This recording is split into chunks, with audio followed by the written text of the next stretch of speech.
Hello hello, अस्सलाम वालेकुम सरमद खूसर साहब। वालेकुम अस्सलाम। कैसे हैं आप? ठीक ठाक, नर्वस थोड़ा सा। फिल्म की रिलीज़ है तो मेरा ख्याल है ये एक अजीब सा इम्तिहान होता है जो हम सबको थोड़ी सी एंजाइटी देता है। आई एम श्योर आपकी फिल्म बहुत अमेजिंग लग रही है, ट्रेलर तो बहुत ही फिट है। Thank you. कहाँ तक पहुँची आपकी फिल्म और क्या अपडेट है उसकी, थोड़ा सा कुछ बताएंगे? जी कमली, हमने इसकी फिल्मिंग की थी 2019 में। उसके बाद वही हुआ जो पूरी दुनिया के साथ हुआ, हम सब बंद हो गए। फिर मैंने बहुत तसल्ली से कोई साल भर लगा के तो इसका जो एडिट का फ़ेज़ होता है या जहाँ पे आप पिक्चर लॉक करते हैं, वो मैंने अपने एडिटर्स साइम सादिक और नदीम अब्बास के साथ मिलकर तो घर में इसको कई महीनों में आराम से प्यार मोहब्बत से एडिट किया। बिल्कुल। अब पोस्ट प्रोडक्शन उसकी सारी हो चुकी है। We are literally just preparing prints and publicity material for the release which is on the 3rd of June all across Pakistan इंशाल्लाह। अच्छा, this is your office space, very cool. Yes, ये जी हमारी छोटी सी ऑफिस स्पेस है जहाँ पे हम कोशिश करते हैं कि बहुत ज़्यादा कॉर्पोरेट अंदाज में काम ना किया जाए और बस ऐसे ही हंसी खुशी और गप्पों में और ज़रा एक ऑर्गेनिक से तरीके से हम सारा काम करें। बैठ जाओ। हाँ हाँ, श्योरली। तो सबा कमर को डायरेक्ट किया आपने, कैसा रहा? मैं हमेशा सबा को भी कहता हूँ, सबा के बारे में भी ये कहता हूँ कि उसमें जो एक जुनून है ना, वो जुनून एक ट्रू आर्टिस्ट के लिए बहुत ज़रूरी होता है। और उसने अभी तक उसको वो जो क्या कहना चाहिए, थोड़ी ज़्यादा पोइटिक बात हो जाएगी उर्दू में, वो जो आपके अंदर एक अलाव होता है ना, उसको अभी तक जलाए रखा है, which makes her very very special. एक तो अंडर वाटर शूट भी था, उसका एक्सपीरियंस कैसा रहा? इट वाज टफ, क्योंकि पानी के अंदर शूट करने का एक थोड़ा सा वो होता है कि आप मतलब आप उसको मॉनिटर नहीं कर पा रहे होते। वो आप बस एक चीज़ जो अंदर हो रही है, जो कैमरा शूट कर रहा है, वो बहुत ही एक चांस पे डिपेंडेंट होता है कि फ्रेम में क्या आया, कैसा हुआ। So it's bit of you know like a blank situation. आपकी फिल्म में वैसे एक न्यू कमर आया इस दफ़ा, क्यों? I really thought that just putting a brand new actor amidst this ensemble would make it interesting, and Hamza went through rigorous sort of prep work and auditions के बहुत सारे rounds हुए उसके साथ। आई एम श्योर एंड इंशाल्लाह आपको audience disappoint बिल्कुल नहीं करेंगे। तो फिल्म का मैसेज क्या है? It is a female centric film. It is a romance at heart. Genre wise अगर मैं बोलूँ तो ये ड्रामा है। I would also like to claim that there is a fair amount of psychological drama. So yeah, I mean काफ़ी कुछ हमने offer करने की कोशिश की। I hope it also translates into what I am claiming it to be. हाँ, definitely, I am sure it will, बिल्कुल। अच्छा चलिए हम थोड़े से नॉन फिल्म के क्वेश्चन, रेडी? जी ज़रूर, मैं भी नॉन फिल्मी होकर फिर बैठने लगा हूँ ताकि ज़रा तसल्ली से बैठ जाऊँ और पसीना वसीना खुश कर लूँ, क्योंकि I think these are the questions which always make me very nervous and I land in trouble sometimes. अब आराम से रिलैक्स हो जाए, बाकी के सवाल हम आपसे बाद में करेंगे। गुड टू गो, शुरू करें? यस। आपकी बेस्ट मेमोरी हमसफर ड्रामे की? हमसफर मेरी ज़िंदगी के यादगार तरीन प्रोजेक्ट्स में से है, not only because of the success but the process and वो बारिश वाले सीन में मायरा जो बेचारी इतना बुरा स्लिप किया था उसने, नाउ व्हेन आई रिकॉल, तो वो उस वक्त की जो पूरी एक स्ट्रेस और टेंशन थी और उसके बावजूद शूटिंग का होते रहना, मायरा का 1-1.5 घंटे के बाद दोबारा खड़े हो जाना कि नहीं मुझे ये सीक्वेंस तो ख़त्म करवाना है। I think that's a very special memory for many reasons, for emotional reasons and then also how that scene became so iconic. अच्छा, अब आप ये बताएं कि क्या इस बात में कोई सच्चाई है कि शूट के पहले दिन आपको लगा था कि फवाद और माहिरा में कोई केमिस्ट्री नहीं है हमसफ़र के शूट पर? नहीं, सब शूट के पहले दिन नहीं हुआ था। ये स्टेटमेंट तो मैं बहुत बाद में भी बोलता रहा। वो उनका जो मैजिक है ना, वो ऑनेस्टली मुझे भी जो सही समझ आया था वो एडिट करते हुए समझ आया था हमसफ़र को। और केमिस्ट्री से मुराद ये थी कि दोनों का मेथड बहुत फ़र्क है काम करने का। सो मुझे उसमें आई थिंक जब आप उस पूरी ड्रिल से गुजर रहे होते हैं, जब आप शूट कर रहे होते हैं, बहुत सारे एंगल से आपको कवर करना है, बीच में दीगर टेक्निकल इश्यूज़ भी होते हैं, तो उस वक्त मेरा ख्याल है मुझे तो लगता था नहीं, इन दोनों की कोई केमिस्ट्री नहीं है। और शुरू में तो बिल्कुल नहीं लगा, बट उसके बाद आई थिंक जिस स्पीड में हम काम कर रहे थे उसमें वो उसकी झलक मुझे नज़र आती थी, मगर वो केमिस्ट्री या उसका जो मैजिक है असल, वो मुझे भी तब समझ आया जब मैं उसको एडिट कर रहा था। And then I was like वो so this is what was happening, right. आपने समीना पीरजादा के शो में कहा था कि शादी आपके लिए नहीं है, आपने ऐसा क्यों कहा था? देखिए ये पसीना जो है ना मुझे आना शुरू हो गया दोबारा आपके चुपते हुए सवालात से। हाँ जी, देखिए मैं ये समझता हूँ कि हम जब भी शादी का सोचते हैं ना, हमें बहुत सी फिल्में याद आना शुरू हो जाती हैं, हमें बहुत से अपने ओवर रोमांटिसाइज नोशंस याद आना शुरू हो जाते हैं।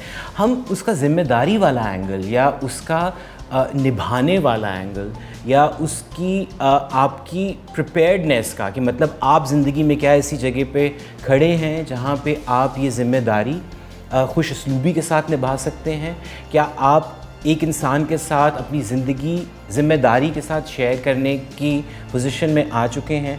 So I think that is what I meant. तो ये जो यंगस्टर्स हैं अपने पेरेंट्स को कैसे कन्विंस करें कि ज़बरदस्ती की शादी उनकी ना की जाए? ये तो अपनी अपनी जंग है जी, ये लड़नी पड़ती है। इसमें सिर्फ मुझे एक जो लेसन इसमें से मैं अगर कुछ देना चाहूँ ना, हेट लाइक गिविंग से advice on such matters particularly, तमीज़ और जो एक तहज़ीब का दायरा है वो आपको नहीं छोड़ना चाहिए। बात आप मनवा सकते हैं, आप अपने लॉजिक को किसी से भी एक्सचेंज कर सकते हैं, अपने ओपिनियन को लोगों के साथ उस पर एक डायलॉग कर सकते हैं, लेकिन गड़बड़ वहाँ ज़्यादा होती है जहाँ फिर आप बस टकराना शुरू कर देते हैं और तोड़ फोड़ शुरू हो जाती है। That's great advice. अच्छा, वैसे मैं देख रही थी आपके यहाँ पे मंटो के पोस्टर्स लगे हुए। अच्छा, तो कौन सी मंटो की बायोपिक बेहतर थी, अपनी या फिर नवाजुद्दीन सिद्दीकी की? ये भी एक सवाल है जो मैं कभी भी इसका जवाब सही से नहीं दे पाया। जो मेरी वाली है उसके साथ यकीनन जी मेरी एक जर्नी अटैच्ड है, मेरा कई साल का उसके साथ एक जो वाबस्तगी थी वो अटैच्ड है। लेकिन मेरा ख़्याल है मैं या कोई भी बाहोशो हवास इंसान मुझे और नवाजुद्दीन सिद्दीकी को कभी भी आपस में कंपेयर नहीं कर सकता। मैं नवाजुद्दीन सिद्दीकी का दुनिया का सबसे बड़ा फ़ैन हूँ, I can make that claim. तो मैंने कभी भी उस कंपैरिजन में नहीं देखा। मेरे लिए यही एक्साइटमेंट बहुत थी कि एक रोल जो मैंने किया वो फिर नवाज़ इंडिया में कर रहे थे। अच्छा, एक एक्टर का नाम तो ले लेना जो आपकी बायोपिक बनाएगा और बहुत अच्छी बनाएगा। एक एक्टर लाइक जो मेरा रोल करे? बिल्कुल। मेरी ज़िंदगी में पहले मैंने तो कोई ऐसा काम ही नहीं किया कि पहले मैं ये सोचूं कि मेरे ऊपर बायोपिक बननी चाहिए। उसके लिए तो कुछ बड़े अच्छे काम करने चाहिए। मेरा ख्याल है मैं भी वहाँ तो नहीं मौजूद और पता नहीं वहाँ जाऊँगा भी कभी कि नहीं। अच्छा, पर लेट्स अज्यूम ना कि आप चले गए, फिर नाम तो आपको बताना पड़ेगा। मुझे उस पर कोई बाय द वे वो नहीं है कि टैलेंट या उसकी मैं बात नहीं कर रहा, मुझे वाकई नहीं पता कि कौन कर सकता है। बट रिसेंटली बहुत से लोगों ने मुझे कहा कि वो क्या है फिल्म का नाम, टिकटॉक बूम और टिक टिक बूम, उसमें एंड्रू गारफील्ड, मुझे और मेरे दोस्त बहुत कहने लगे उसकी स्माइल तुम्हारी जैसी लगती है, वो तुम्हारे जैसा दिखता है। मैंने कहा अच्छा, वो तो खासा खुशशक्ल सा आदमी है, so I don't know, maybe अगर अंग्रेजी में बने तो एंड्रू गारफील्ड के साथ बन सकती है। Okay, interesting choice. अच्छा, अब आप मुझे बताएं। I am only saying it because I was forced to say this. अच्छा, बस ठीक है, I got my answer, Andrew Garfield it is. अच्छा, एक यूनिक क्वालिटी बताएं फवाद खान की, अफान वहीद की और उस्मान खालिद भट्ट की। तीनों के साथ बिल्कुल डिफरेंट तरह का प्रोफेशनल इंटरेक्शन मेरा रहा है। फवाद के साथ मैंने काम किया, 2 सीरियल्स किए हैं, फवाद से दोस्ती भी इन दोनों की निस्बत ज़्यादा इसलिए है कि चांस नहीं बना। फवाद की एक्सेप्शनल क्वालिटी ये है जी कि फवाद का जो प्रोसेस है वो मिस्टीरियस भी है और वो बहुत इंटरेस्टिंग किस्म का मैजिकल है, और उसका मैजिक मुझे और किसी एक्टर में अभी तो जिनके साथ मैंने काम किया वो नज़र नहीं आया। सो फवाद का एक अपना ही मैजिक है, it's unusual and it's not comparable also.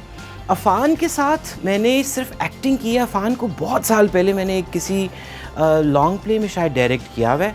So Affan again I think उसका प्रोसेस क्वाइट सा है, वो भी एक खामोश तबा इंसान है जो कि I think is a great quality in actors I feel, क्योंकि वो जब खामोशी से अपने काम पे तवज्जो देते हैं वो बहुत अच्छा है। उस्मान खालिद भट्ट के साथ इत्तेफाक नहीं हुआ मुझे कभी काम करने का, लेकिन मैं उनकी इंटेलिजेंस का बहुत कायल हूँ और उनकी बहादुरी का, कि जो ज़रूरी बातें हैं, जो ज़रूरी पैगामात हैं, उन पे वो ना सिर्फ धड़ल्ले से बात करते हैं, लेकिन जो उनका ओपिनियन है वो भी बड़ा वेल इन्फॉर्म्ड होता है और हमारे लिए कई दफ़ा वो बड़ा आई ओपनिंग होता है। बिल्कुल, आई एग्री। अच्छा, ये जो हमारे न्यू कमर्स हैं, क्या हानिया, अलीज़े, अगर हम उनको कंपेयर करें सबा से, माहिरा से, महविश से, प्रोफेशनली तो where do you place these actors? मैंने नए वाले जो है ना एक्टर्स, इत्तेफाक कुछ ऐसा हुआ कि आई थिंक नए तरीन अगर मैं कहूँ तो मैंने सज्जल के साथ काम किया है एज अ डायरेक्टर, और अभी मुझे दुरे फिशां के साथ काम किया है एज एन एक्टर। बाकी मेरी बहुत ख्वाहिश है इकरा के साथ काम करने की, मैं नहीं कर सका। अलीज़े और दीगर भी जो नए हमारे बहुत टैलेंटेड एक्टर्स हैं उनके साथ मैंने काम नहीं किया। Iqra I think has that magic, और इकरा को आप कंपेयर कर सकते हैं किसी भी मतलब एटलीस्ट जहाँ पे वो अब मौजूद हैं, एंड आई एम श्योर जब इस जर्नी को वो गुजार के जहाँ पहुँचेंगी सो उनको आप अपने आइकॉनिक एक्टर्स के साथ कंपेयर कर सकते हैं। आपकी प्रेफर्ड लीडिंग लेडी कौन है? सजल, महविश, माहिरा या सबा? ये जो 1 2 3 4 की गेम होती है ना, देखिए मैं सबसे पहले, और ये कोई डिप्लोमेटिक जवाब नहीं है, सबकी अपनी अपनी क्वालिटीज़ है। महविश का मतलब स्टारडम बिल्कुल ही एक और नौयत का है और बहुत बड़ा स्टारडम है उनका। सबा के अंदर जो इंटेंसिटी और जो जुनून है और जो सबा की रेंज है उसका बहुत कम आपको मिसालें मिलती हैं। माहिरा को जिस तरह से अवाम पसंद करती है, और माहिरा की जो एक एब्सोल्यूट वो क्या कहना चाहिए, जो एक स्वीट हार्ट अपील है, वो बहुत कम लोगों में होती है। फिर माहिरा की जो एक्टिंग है उसमें एक इनोसेंस है, उसमें एक और तरह की डेडिकेशन आपको नज़र आती है। सो चौथा आपने सज्जल की बात की। सज्जल अगेन, सज्जल हैज़ अ वो इन सबसे तो डेफिनेटली छोटी भी है, लेकिन Sajal for some roles I think आपकी वाहिद कास्टिंग चॉइस बन सकती है। Sajal has this, you know, she has a strange kind of wisdom about her. That's a safe way to say it, बिल्कुल। एक बॉलीवुड या हॉलीवुड का एक्टर जिसके साथ आप काम करना चाहेंगे? बॉलीवुड, हॉलीवुड, अब तो ऐसे मतलब आप जब 40 वाली साल के हो जाते हैं तो फिर बहुत से आपके आइडल्स वो भी होते हैं बेचारे जो दुनिया से जा चुके होते हैं। लेकिन जैसा मुझे केट ब्लैंशेट से एक मोहब्बत है, अज़ली अबदी मोहब्बत। कभी अगर मौका मिले मुझे केट ब्लैंशेट के साथ काम करने का या उनको डायरेक्ट करने का, माधुरी दीक्षित जैसा ना कोई है ना कोई होगा, आई एग्री, बिल्कुल, उनके साथ काम करने का। बाकी मैं बहुत सारे लोगों का फ़ैन हूँ। तब्बू जी का मैं बहुत बहुत बहुत बड़ा फ़ैन हूँ। तो मतलब बहुत सारे लोग हैं और उसमें मतलब लिस्ट बहुत लंबी है, क्या हज़ारों ख्वाहिशें टाइप है, बट अगर टॉप 3 मैं बोलूँ तो ये 3 नाम। अच्छा, एज अ डायरेक्टर ये तो बताएं। अच्छा, मेरे ख्याल है अंदर ही चलते हैं क्योंकि गर्मी ने तो मत मार दी है, मतलब मत। अच्छा चले, ओके। अब मैं यहाँ बैठ जाता हूँ एसी के। अच्छा हाँ श्योर, बस बिल्कुल हम साइड पे जाते हैं, ओके। अच्छा, एज अ डायरेक्टर ये बताएं, क्या आपको प्रेशर फील होता है जब आपकी मूवी परफॉर्म नहीं करती बॉक्स ऑफिस पर? देखिए एज अ डायरेक्टर तो yes, I mean why shall I lie about it, because film एक एक्सपेंसिव मीडियम है। दोनों जो ये प्रोजेक्ट्स हैं, कमली भी और ज़िंदगी तमाशा भी, फॉर्चुनेटली और आई don't know may be unfortunately दोनों का प्रोड्यूसर भी हूँ मैं, वन ऑफ द प्रोड्यूसर्स। तो वो भी फिर आपको होता है कि नहीं, मतलब पैसे आएंगे तो आगे गाड़ी चलेगी। So no, box office matter करता है, ऑफ कोर्स करता है। हाँ बिल्कुल सही बात। अच्छा, आपने ज़िंदगी तमाशा का जिक्र किया ही है, तो what's up with the film, क्या हो रहा है? ज़िंदगी तमाशा अभी चूँकि कमली की रिलीज़ उससे ज़रा वो पहले आ गई। हम प्लान कर रहे थे 18 मार्च को ज़िंदगी तमाशा के लिए, लेकिन जो मेरे डिस्ट्रीब्यूटर्स हैं नदीम मानवी वाला साहब, उन्होंने डिसाइड किया कि वो अच्छी टाइमिंग नहीं है, तो उन्होंने उसको मज़ीद डिले कर दिया। अभी तक हमने थोड़ी एम्बिगुअस डेट रखी हुई है, calling it you know the summer of 2020, एक ब्रॉड जो टाइम बनता है उसका। लेकिन आई एम होपफुल कि जुलाई के करीब कहीं इंशाल्लाह जी। अच्छा, आपने कभी इस तरह किया है, रिप्लेस्ड एन एक्टर? हाँ, मतलब हमारे काम में सिर्फ यहाँ पे नहीं, मतलब पूरी दुनिया में ये होता है और उसके पीछे कई वजूहात होती हैं जी। Regretted saying no to a project?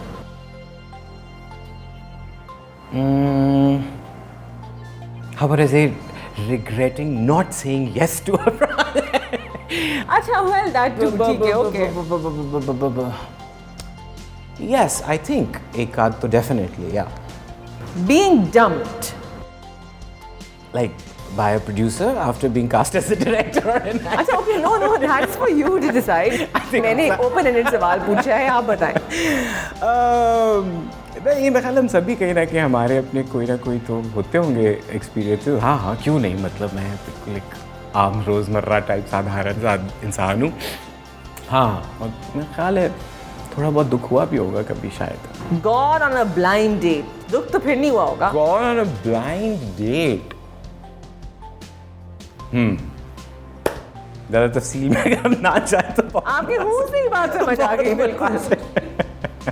अच्छा, तो कौन सी मोस्ट रोमांटिक चीज़ है जो आपने प्यार में की हो? What's the most romantic thing?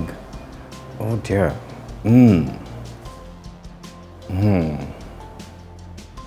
पता नहीं, मतलब मोस्ट रोमांटिक क्या होता है? तो मुझे लगता है the idea of romance also, जो कि वो आप कहानियाँ और ड्रामे बनाते हैं तो उनमें हर चीज़ इतनी आप हाइपर रियल और एग्जैजरेट कर चुके होते हैं कि जब आप असल ज़िंदगी में कुछ भी करते हैं तो आप कहते हैं हाँ वो कैमरा नहीं है, वो 100 लाइटें नहीं है, वो फूलों की पत्तियाँ नहीं ऊपर से गिर रही, या पीछे से आतिफ असलम की आवाज़ में गाना नहीं आ रहा, you know. So I don't know nothing to that of that scale ever, but या मतलब क्या कोई अच्छी बात लिखी होगी। मुझे लगता है जिस तरह मेरे लिए सबसे स्पेशल यही होता है कि क्या कोई मुझे हैंड रिटन नोट में कुछ दे या मैं किसी के लिए कुछ हैंड रिटन कोई नोट लिखूं।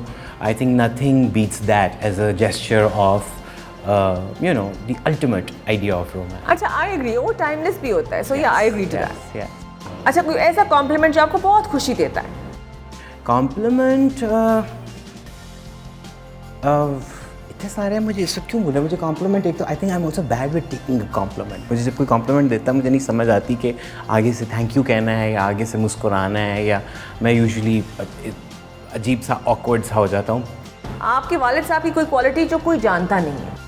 Quality of my father is a very brave man, very very brave man. I think बहुत से लोगों को भी लगता है कि जी कॉमेडियन हैं और इन हिज ओन राइट माशाल्लाह he is a legend, but जो उनकी अपनी जर्नी है उसमें उन्होंने बड़ी बहादुरी के काम किए। और बहादुरी से मुराद एक वो जो एक वैलर और ब्रेवरी होती है वो उनमें बहुत है। मतलब बहुत धड़ल्ले से उन्होंने कुछ ज़िंदगी में ऐसे काम किए हैं जो कि आप उनके इमेज के साथ एसोसिएट नहीं करते। अच्छा, वेरी ट्रू, वो तो लेजेंड ज़रूर है एंड और प्रेस फॉर हिम। अच्छा, लास्ट सवाल, आपने कहा आप कॉम्प्लीमेंट्स बड़े अच्छी तरीके से नहीं लेते, कि मैंने आपको कॉम्प्लीमेंट ज़रूर देना है। प्लीज़। मैंने आपका एक प्ले देखा था झांझर दी पावा शिनकार, मैंने आपको देखा था डांस करते हुए झांझर पहनकर। जी, अमेजिंग, आपने कैसे किया था? एक तो मेरा ख्याल है सच्ची बात तो ये है, मैंने नच्चन का बड़ा शौक है, मैं तो बड़े खुश होकर डांस करता हूँ, मुझे डांस करना अच्छा लगता है, तो उसमें कोई शर्म नहीं है। दूसरा ये कि हम बचपन में बहुत ज़्यादा फिल्में नहीं देखते थे, लेकिन जितनी फिल्में हमने देखी वो मेन स्ट्रीम बॉलीवुड होती थी या पाकिस्तानी फिल्म्स जो सिनेमा में हम देखते थे, तो सॉन्ग एंड डांस हमारे यहाँ बहुत एक वो रहा है। दूसरा, कौन कमबख्त होगा जो मैडम नूरजहाँ के उस गाने को सुन के उस पर डांस ना करना चाहे। प्रोसेस की जहाँ तक बात है, उसमें डांस करना तो शायद उतना डिफ़िकल्ट नहीं था, लेकिन जितना वो 6 इंच की हील और उसके साथ वो पाँव में झांझरें पहन के, और जो डांस के अंदर कुछ करतब थे, कभी मेज़ के ऊपर, कभी मेज़ के नीचे, कभी ज़मीन पे, बिल्कुल। तो वो प्रैक्टिस कई महीने मुझे से ये याद है कि मैं दफ्तर में just to make myself comfortable with those heels, मैं वो नीचे रिहर्सल एरिया में जब हम रिहर्सल कर लेते थे तो बाद में कोई मीटिंग हो रही होती थी तो मुझे कोई 15-20 दिन के बाद भूल जाता था कि वो मैंने हील पहनी है और मैं ऊपर उसमें आ जाता था, just to sort of you know get to that comfort कि जी आप हील में अब ट्रिप ना करें। मगर अल्लाह का शुक्र मैं एक दफ़ा उस पर से नहीं गिरा, वो एक दफ़ा एक रिहर्सल के अंदर टूट गई थी हील, लेकिन अगेन वो भी एक मज़ेदार एक्सपीरियंस था। वो नज़र भी आया था आपकी परफॉर्मेंस से कि वाकई बहुत मज़ेदार था, बड़ी मेहनत थी। Thank you so much Sarmad, best of luck for Tamasha and for Kamli, looking forward to both the films. शुक्रिया, बहुत बहुत शुक्रिया आपके आने का, और मुझे बड़ा मज़ा आया। आई थिंक मैं बहुत नर्वस था लेकिन मैं बहुत खुश हूँ कि मेरे ख्याल है सही हो गई बातें। कितना मज़ा आया आपसे बात करके। Thank you. नहीं, बिल्कुल ठीक था। थैंक यू, अल्लाह हाफिज़।